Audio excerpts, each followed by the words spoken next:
पुलवामा आतंकी हमले के बाद प्रधानमंत्री नरेंद्र मोदी ने आतंकियों को मुंहतोड़ जवाब देने की बात करी और ऐलान के साथ ही आतंक पर एक्शन भी शुरू हो गया है। सूत्रों के हवाले से जानकारी मिल रही है कि आतंकियों से बदला लेने के लिए एक चक्रव्यूह बनाया जा रहा है। इंडिया टीवी को मिली एक्सक्लूसिव जानकारी के मुताबिक सरकार ने आतंकी अड्डों के सफाई का एक एक्शन प्लान तैयार किया है। इस वक्त कश्मीर घाटी और एलओसी के पास तकरीबन 220 आतंकवादी सक्रिय हैं। खबर है कि कश्मीर घाटी में 170 आतंकी हैं, जबकि 40 आतंकी पीओके के कैंप्स में हैं। भारतीय सुरक्षा एजेंसियों के पास इन आतंकियों के कैंप्स का पूरा खाका है और खबर है कि आतंकियों के 32 ट्रेनिंग कैंप इस वक्त ऑपरेट कर रहे हैं पीओके में।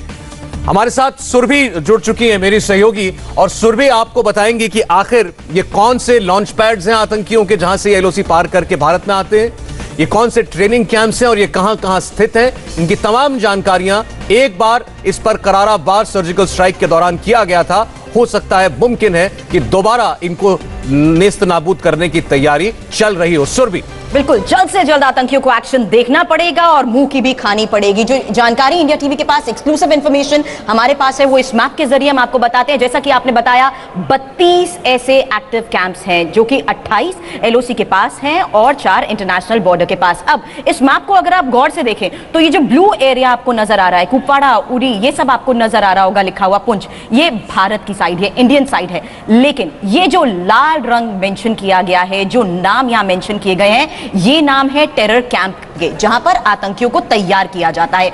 उसके साथ साथ ये जो येलो है, उसके मुताबिक 220 आतंकियों को तैयार किया गया इन टेरर कैंप्स में। उसके बाद अलग अलग ग्रुप्स बना के 10 से 20 के ग्रुप्स बनाकर लॉन्चिंग पैड की तरफ ये आतंकी रवाना होते हैं। थर्मल जैकेट्स का इस्तेमाल किया जाता है और कोशिश ये की जाती है, सीज फायर वायलेशन के दौरान आगे बढ़ने की ये कोशिश की जाती है। अब भारत की ये कोशिश है कि कैसे इन्हें न्यूट्रलाइज किया जाए। इसके लिए एक पूरा प्लान तैयार किया गया है, ये पूरा चक्रव्यूह तैयार किया गया है। उसके बारे में भी सौरभ आपको बता दें, इंडिया टीवी को मिली एक्सक्लूसिव इंफॉर्मेशन के मुताबिक सबसे पहले कोशिश है एलओसी से घुसपैठ कर रहे आतंकियों को जिंदा पकड़ने की।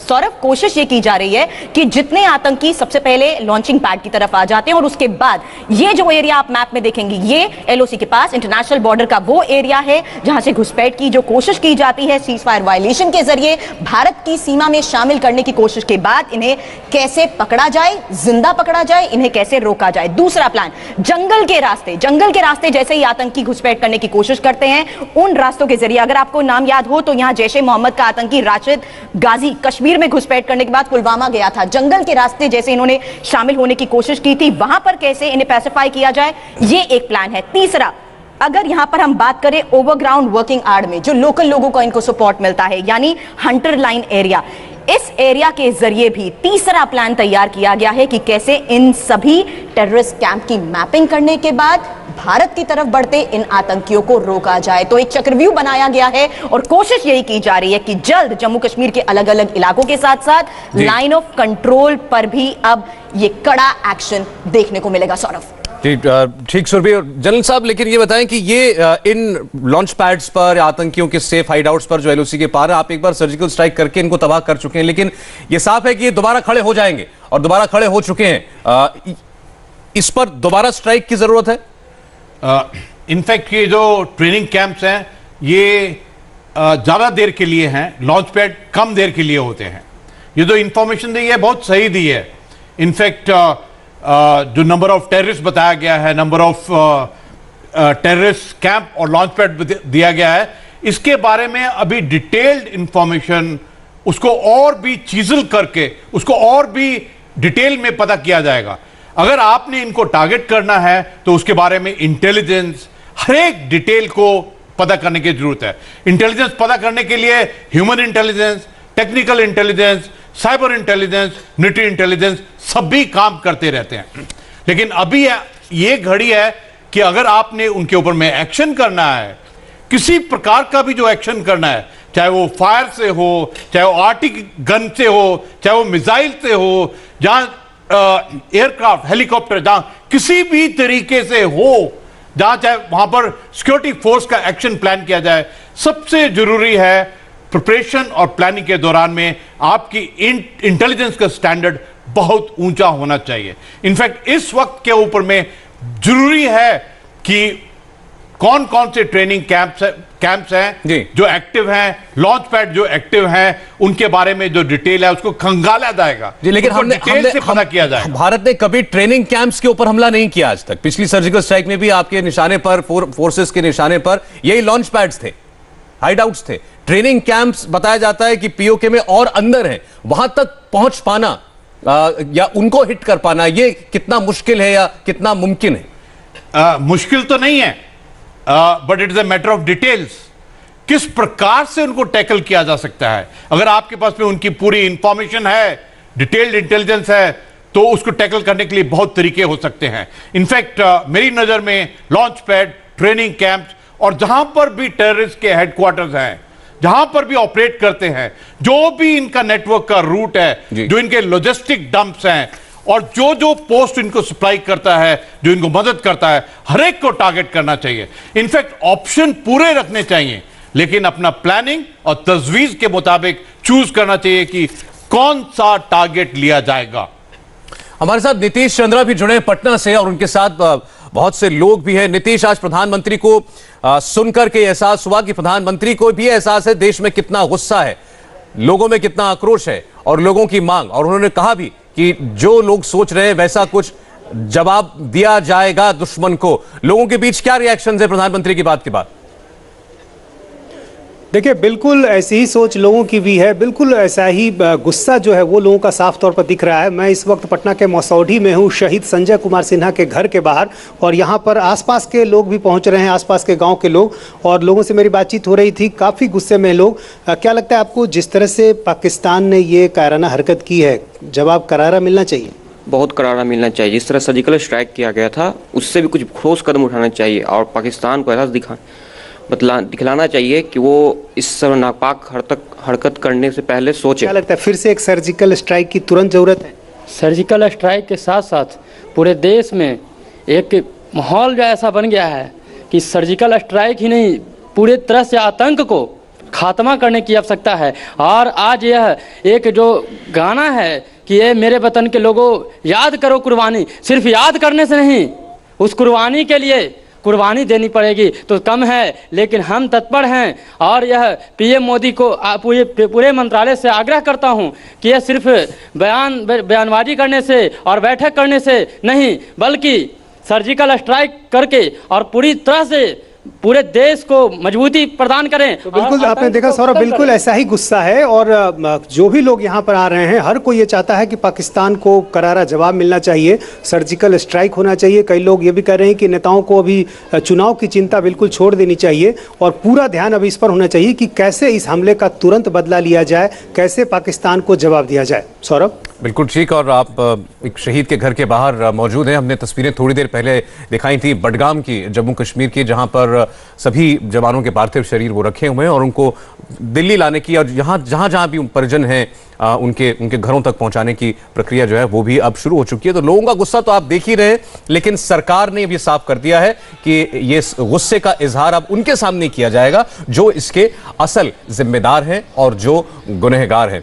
अभी हमने देखा जैन जी सुरभि दिखा रही थी कि एलओसी के पार वो कौन कौन से ठिकाने आतंकवादियों के जिनको एक बार आप तबाह कर चुके हैं सर्जिकल स्ट्राइक के दौरान। इस बार के एक्शन में आपकी जानकारी के मुताबिक हमारा निशाना क्या होने वाला है, ऑब्जेक्टिव क्या होने वाला है? जैन जी, देखिए, आतंकवादी के जो कैंप है ये सिर्फ आतंकवादी नहीं है, ये पाकिस्तान मिलिट्री और आतंकवादी दोनों मिल के कैंप है। मतलब ये जो ट्रेनिंग होती है, और जैसे आप मसूद अजहर के बारे में बोल रहे थे, Masood Azhar is actually Pakistan army's baby, Pakistan सेना के पालतू आतंकवादी है। तो आज के दिन में अगर टारगेट ये जो लॉन्च पैड और कैंप, आप कह सकते हैं कि ये तो मशरूम कल्टीवेशन है, आप इसको डिस्ट्रॉय करेंगे फिर खड़े हो जाएंगे। तो लेकिन एक चेतावनी, एक मतलब संदेश आज के दिन में पाकिस्तान को भी देना, जैसे शॉर्ट टर्म लॉन्ग टर्म होती है ना, अगर लॉन्ग टर्म में अगर आप डायलॉग भी चाहते हैं तो उसके लिए आपके जो शॉर्ट टर्म स्ट्रेंथ अगर आप शो नहीं करेंगे, आज के दिन में पाकिस्तान कह सकते हैं कि बहुत बड़े घटना है, दुखद है, आप चर्चा कीजिए, बातचीत कीजिए, जैसे सिद्धू जी बोल रहे थे।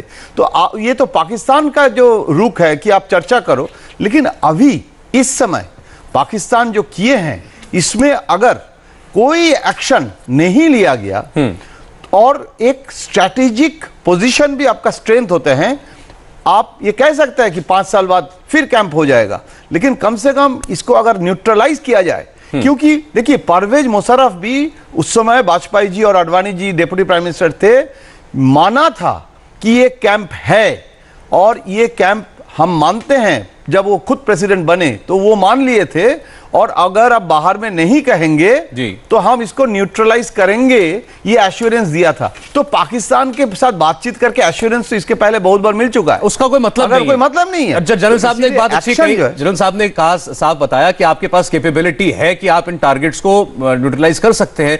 सवाल यह है कि आपके पास क्या जानकारी है एग्जैक्ट कि ये कहां पर है, क्योंकि आपके पास हथियार तो है लेकिन निशाना कहां लगाना है यह मालूम होना सबसे ज्यादा जरूरी है।